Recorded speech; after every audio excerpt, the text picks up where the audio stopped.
الحمد لله رب العالمين والعاقبة للمتقين والصلاة والسلام على سيد الأنبياء والمرسلين وعلى آله الطيبين الطاهرين وعلى أصحابه الراشدين وعلى أولياء أمته الكاملين. أما بعد فأعوذ بالله من الشيطان الرجيم. بسم الله الرحمن الرحيم. إنا أعطيناك الكوثر فصل لربك وانحر إن شانئك هو الأبتر. صدق الله مولانا العظيم. إن الله وملائكته يصلون على النبي يا أيها الذين آمنوا صلوا عليه وسلموا تسليما. اللهم صل على محمد وعلى آل محمد وبارك وسلم. سارے حضرات مل کر درود پاک بآواز بلند پڑھیں. محبت اور ذوق و شوق کے ساتھ درود پاک سارے حضرات مل کر بآواز بلند.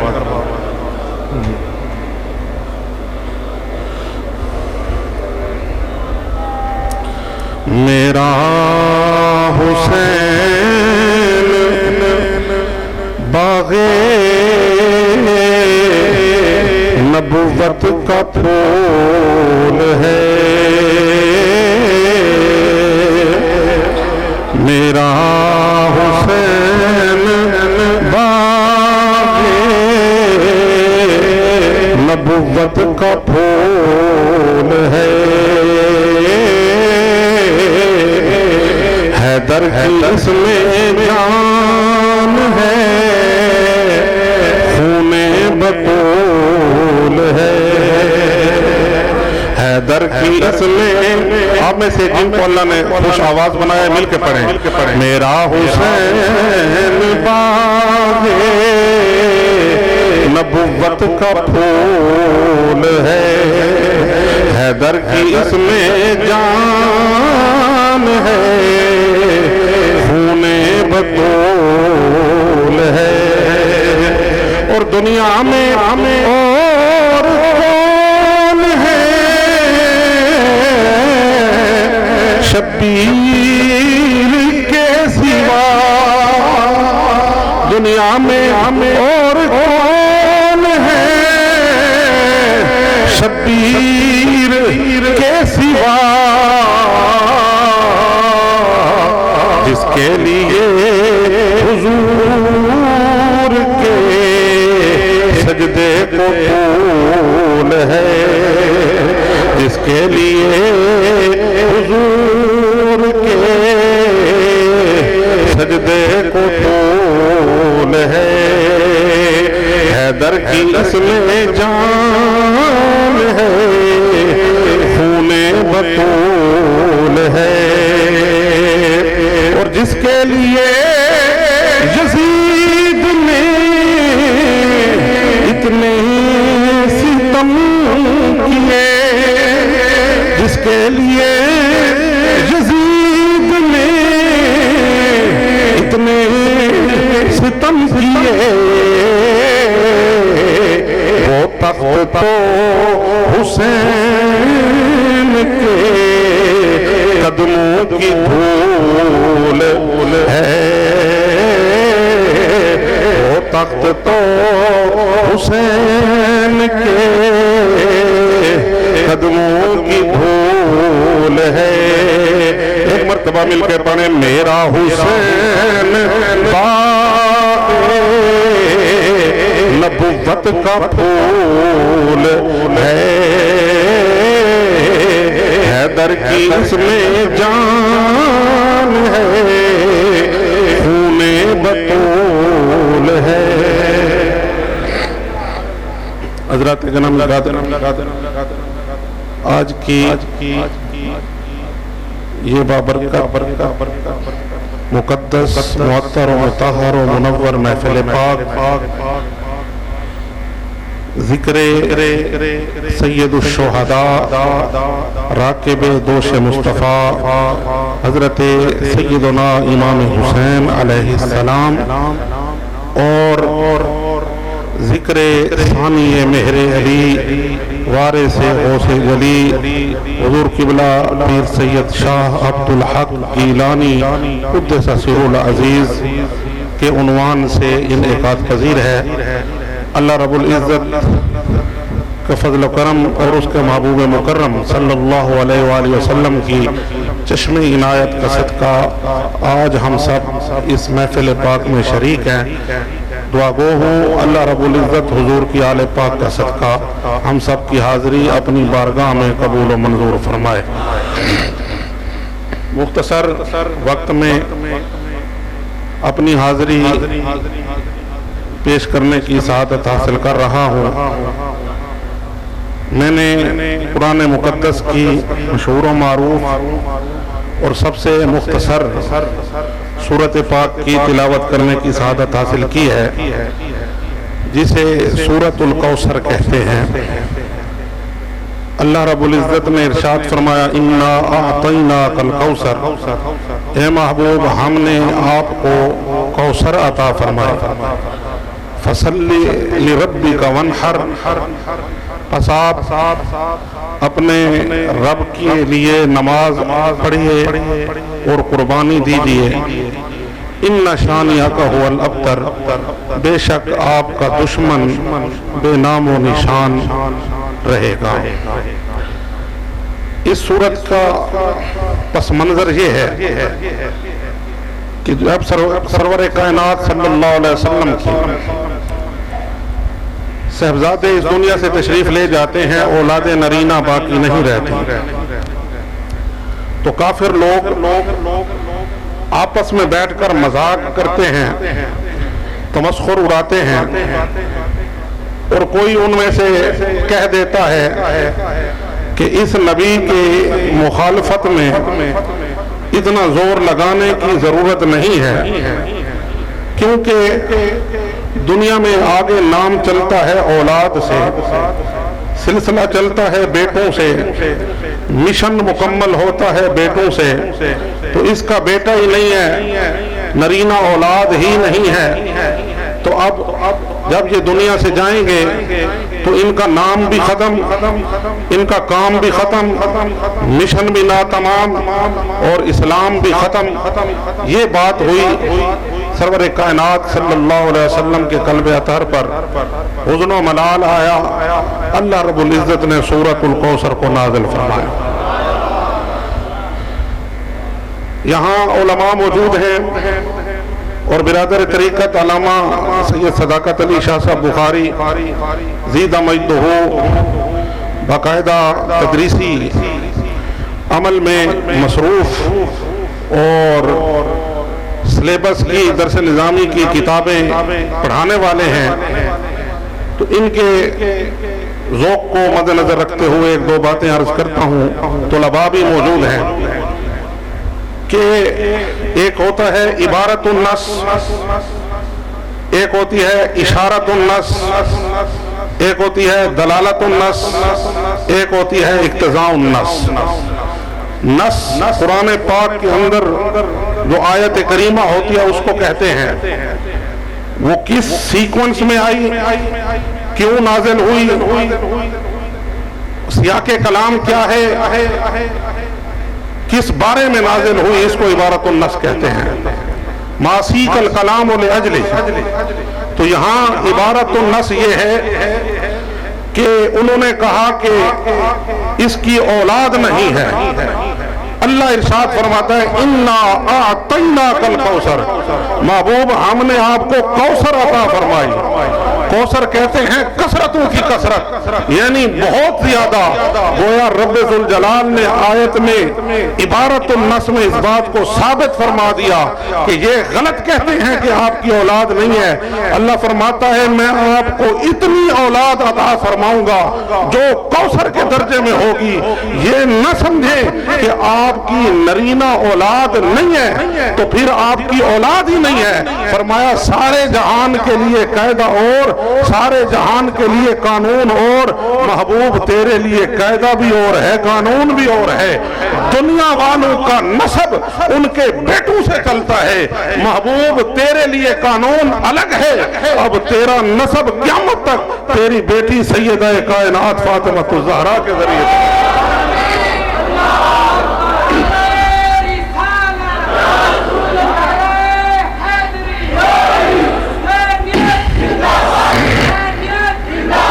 سب کے لیے قانون اور ہے۔ محبوب تیرے لیے قانون اور ہے۔ تیرے لیے آج دنیا میں، وہ رسول اللہ کے زمانے میں ایک شخص تھا، 10 بیٹے تھے، گلی میں بازار میں اکڑ کے چلتا تھا کہ میں 10 بیٹوں کا باپ ہوں، میری اتنی اولاد ہے۔ آج اس کا نام مٹ گیا، اس کا خاندان مٹ گیا۔ وہ 10 بیٹوں پہ فخر کرنے والے، ان کی اولاد کا نام و نشان دنیا میں باقی نہ رہا۔ لیکن سیدہ کائنات کو رب ذوالجلال نے وہ کوثر عطا فرمائی، آپ کے ذریعے کائنات میں حضور کی اولاد اتنی پھیلی، دنیا کے کسی گوشے میں چلے جائیں، کسی اور کا خاندان موجود ہو نہ ہو، محمد مصطفیٰ کی آل پاک موجود نظر آتی ہے۔ یہ ہے اِنَّا أَعْطَيْنَاكَ الْكَوْثَرَ۔ اور اشارۃ النص، اشارہ اس میں کیا تھا؟ انہوں نے کہا تھا کہ جب اولاد نہیں ہے تو اسلام ختم ہو جائے گا۔ اللہ رب العزت نے آیت نازل فرمائی اِنَّا أَعْطَيْنَاكَ الْكَوْثَرَ۔ اشارۃ النص سے یہ بات ثابت ہو گئی، محبوب تیری اولاد جب تک ہوگی تیرا دین قائم رہے گا، تیری اولاد ہوگی تیرا دین قائم رہے گا۔ وہ کہتے ہیں اس کا مشن نہ تمام، اس کا اسلام ختم، اس کا دین ختم ہو جائے گا، اس کا نام ختم ہو جائے گا۔ اشارۃ النص سے یہ بات ثابت ہو گئی کہ قیامت تک مصطفیٰ کی اولاد بھی رہے گی اور مصطفیٰ کا دین بھی قائم رہے گا۔ جب بھی دین پر کوئی مشکل وقت آئے گا، محبوب آتیناک الکوثر، ہم نے آپ کو کوثر عطا فرمائی، اولاد کثیر عطا فرمائی۔ جب بھی دین پر مشکل وقت آئے گا، جب بھی دین کو کوئی مٹانے کے لیے آئے گا، محبوب تیری ہی اولاد تیرے دین کو بچانے کے لیے کھڑی ہو جائے گی۔ اور شاہ صاحب اقتضاء النص سے یہ بات ثابت ہوتی ہے کہ ہر زمانے میں میرے مصطفیٰ کریم کی اولاد پاک میں سے ایسی ہستیاں موجود رہیں جو دین پر ہونے والے حملوں کو روکیں اور مصطفیٰ کے دین کو بچانے کا اہتمام کریں۔ یہ بات اقتضاء النص ہر زمانے میں موجود رہے۔ تو حضرات گرامی قدر، دنیا میں نبوت کا سلسلہ اللہ نے شروع فرمایا، ہر نبی کے بعد اور نبی ہوتا تھا۔ ایک بات یاد رکھیں، ہر نبی ایک مخصوص زمانے کے لیے اور مخصوص امت کے لیے اور مخصوص علاقے کے لیے، 3 لفظ یاد رکھیں، مخصوص اور محدود زمانے کے لیے، مخصوص اور محدود لوگوں کے لیے اور مخصوص اور محدود علاقے کے لیے ہر نبی نبی بن کر آیا ہے۔ لیکن میں نے پہلے کہا دوسروں کے لیے قانون اور ہیں، آمنہ کے لال کے لیے قانون اور ہیں۔ جب سرکار تشریف لائے اللہ رب العزت نے قانون تبدیل کر دیا، فرمایا محبوب اب تیری امت بھی لامحدود، تیرا زمانہ بھی لامحدود، تیرا علاقہ بھی لامحدود ہے۔ تو ہر زمانے کے لیے نبی ہے، تمام کائنات کے لیے نبی ہے اور تمام روح زمین کے لیے نبی ہے۔ وَمَا أَرْسَلْنَاكَ إِلَّا كَافَّةً لِلنَّاسِ، تمام لوگوں کے لیے نبی بنا کے بھیجا۔ تو یہ سرور کائنات صلی اللہ علیہ وسلم کے بعد نبوت کا سلسلہ بند ہوا، حضور پر نبوت ختم ہو گئی، آپ کے بعد کسی اور نے نبی بن کر نہیں آنا، تو اسی کو عقیدہ ختم نبوت کہتے ہیں۔ تو آقا علیہ الصلوۃ والسلام کی نبوت قیامت تک کے لیے ہے. فیضان نبوت کو جاری رکھنے کے لیے اللہ رب العزت نے اس امت میں خلافت و ولایت کا سلسلہ جاری فرمایا. حضرت سیدنا صدیق اکبر رضی اللہ تعالی عنہ سے لے کر حضرت سیدنا امام حسن المجتبی علیہ السلام کی ذات پاک تک یہ وہ خلافت ہے جس میں ظاہری اقتدار اور حکومت بھی ساتھ شامل ہے اور رسول اللہ صلی اللہ علیہ وسلم کا قرب باطنی بھی ساتھ شامل ہے. اور اس خلافت کے لیے سرکار نے فرمایا الخلافت بعدی 30 سنتن. سرکار نے فرمایا میرے بعد خلافت کا سلسلہ 30 سال ہوگا. اس حدیث کو ہمارے حضرت قبلہ عالم سیدنا پیر میر علی شاہ قدس سرہ العزیز نے تصفیہ ما بین سنی و شیعہ کتاب کے اندر تحریر فرمایا جب حضرت مولا مرتضیٰ مشکل کشا شیر خدا حضرت علی کرم اللہ تعالی وجہ الکریم کی شہادت ہوتی ہے اس وقت اس خلافت کو 29 سال اور 6 مہینے مکمل ہو چکے تھے. کتنے؟ 29 سال 6 مہینے. امت نے حضرت سیدنا امام حسن علیہ السلام کی بیعت کی, آپ کو خلیفہ راشد تسلیم کیا, آپ پر اجتماع ہوا, آپ 6 ماہ تک خلافت راشدہ پر متمکن ہوئے. 29 سال 6 مہینے پہلے ہو چکے تھے. 6 مہینے جب یہ گزرے تو 30 سال پورے ہو گئے.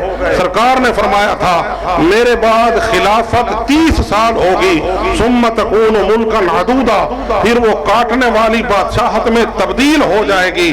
آپ اس بادشاہت سے بچنے کے لیے حضرت امام حسن علیہ السلام نے تخت اور حکومت اور اقتدار کو چھوڑ دیا. حضرت شاہ عبد الحق محدث دہلوی آپ فرماتے ہیں, فرمایا اور تمام اکابر نے اس بات کو بیان فرمایا جب حضرت امام حسن علیہ السلام نے ظاہری اقتدار, ظاہری حکومت, ظاہری تخت و تاج کو جب آپ نے چھوڑا تو قیامت تک کے لیے امت کی باطنی حکومت آپ کے نام ہوگی, باطنی حکومت آپ کے نام ہوگی. یہ خلافت و رحمت کا سلسلہ ہے.